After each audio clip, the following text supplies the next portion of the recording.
Hey everybody, welcome to the Cardboard Cave. We're here to do a quick video.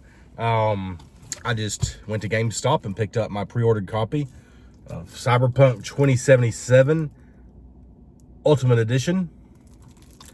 Ultimate Edition, of course, includes the substantial downloadable content of Phantom Liberty, which is, from everything I've seen and heard, a pretty impressive download that didn't even come out on like last gen systems like the PS4 and the Xbox One, because it was a step too far. As far as the game itself, I've never played it. I like the theme, the Cyberpunk theme. I was interested in it, but I know it was kind of a mess when it first came out, and so I never kind of went back to it, even though it's been remedied and it's quite a fantastic game now by all accounts. Even before they released the Phantom Liberty expansion.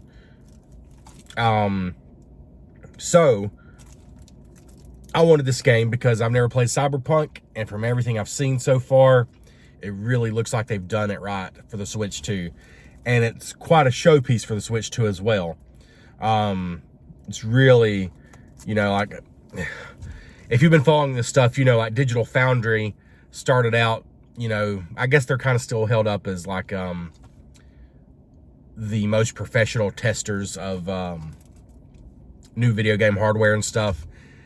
I don't keep up with that kind of stuff too much, but that's my understanding. I know they've been around a long time. But basically they came out and said the Switch 2 is basically going to perform like the PS4, probably. But then they basically went back on that and said, no, that's not right. From multiple games, Street Fighter 6, which looked a little bit better than the Series S version. I think like Fortnite looks kind of almost identical to the Series S version. And then this game was a big one. Now, some of that comes down to the fact that these people worked really hard. CD Projekt Red worked really hard to make this a great version of the game. But clearly, this is not a PS4 version of this game, because I know on the old hardware, this game really struggled. But this looks legitimately good. And so the fact that it runs as well as it does, I think does make it a showpiece for the Switch 2, which is at the end of the day a portable device, a very small, half-inch thick portable device. So to be able to pull off a game like this, but also to put this whole game and its big expansion all 100% on the card. Now Nintendo does all their games. I mean, I guess so far it's basically, as far as actual like retail release games, not counting your like Welcome Tour, which is like a $10 download. But as far as your retail release games, Nintendo said they're putting their games actually physically on the cards. But as we all know, a lot of third parties are opting for these key cards, which basically saves them some money, so you can't blame them, I guess.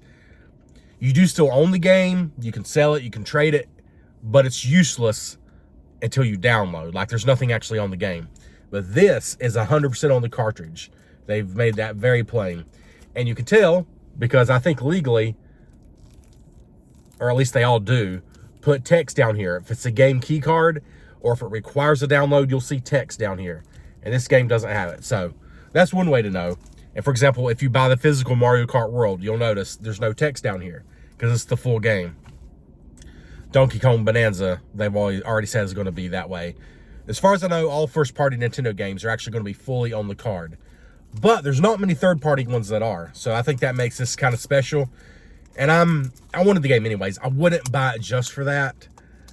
But it did push me over the edge. I'll be honest, I was looking at Yakuza 0, because I've never played that, and it looks fantastic. And I'm still going to play it eventually. The Switch 2 version looks great. There's a couple other third-party games I was seriously considering. But the fact that CD Projekt Red went the extra mile and put everything on the card and did not go with the keycard route, I want to make my voice heard that that's important to me. I think Nintendo already knows that, but I want third parties to see, hey, maybe it's worth shelling out the extra money.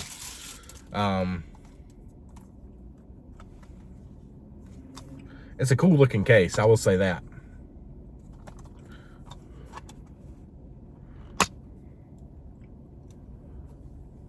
And there we see the cartridge and some stickers. So let's take a look here. I mean, the cartridge is, of course, the same size as a Switch cartridge, but the big thing now is they're going to be red. The cases and the cartridges are going to be red. And I think it does look good. I think there might be the most minute of changes. I don't remember what they were, though. But basically, it's the same format as a Switch cartridge.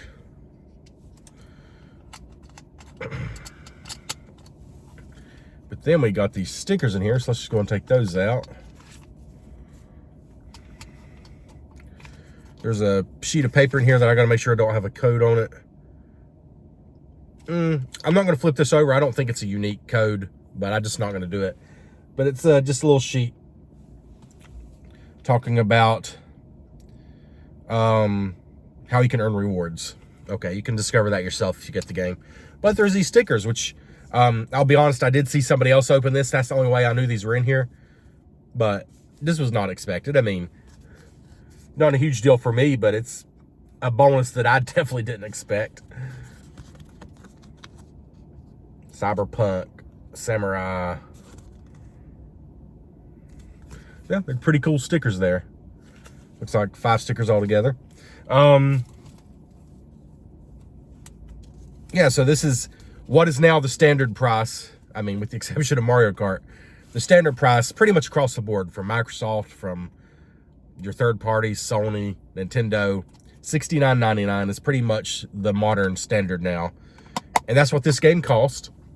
And it includes the full contents on the cartridge, including the expansion on the cartridge.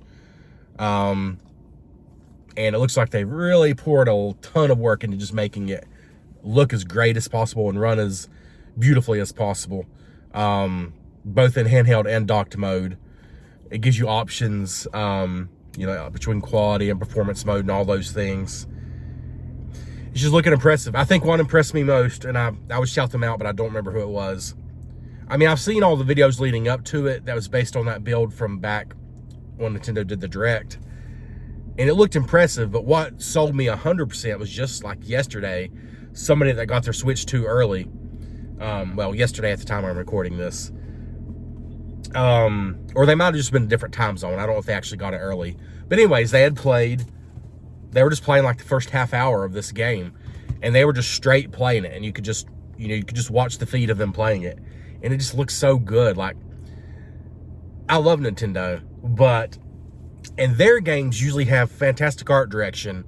You know, games like Super Mario Odyssey are still beautiful on the comparatively very weak Switch 1. Still a beautiful game.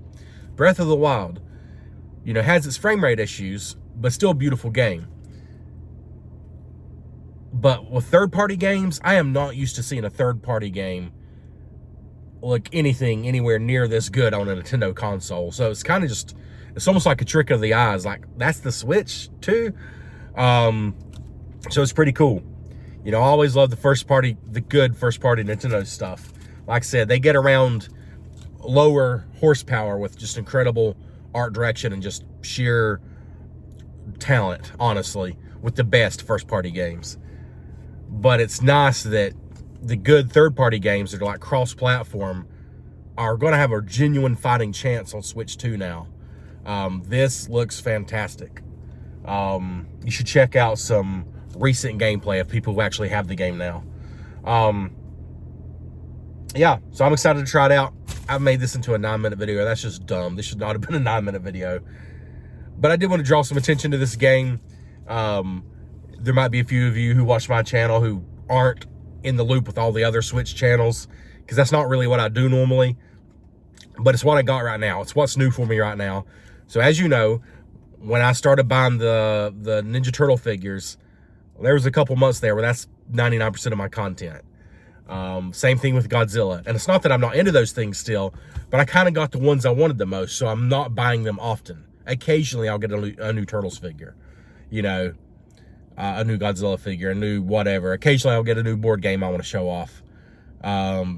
Sometimes I'll stop and try a new fast food item and I want to show you that. But right now, the Switch 2 is the new thing, so sorry. Just don't watch the videos if you're not interested, but that's what I'm doing right now. We'll catch you next time. Thanks for checking out the Cardboard Cave. And let me know, have you checked this out? Or what's the most impressive thing you've seen yet from the Switch 2? We'll catch you next time.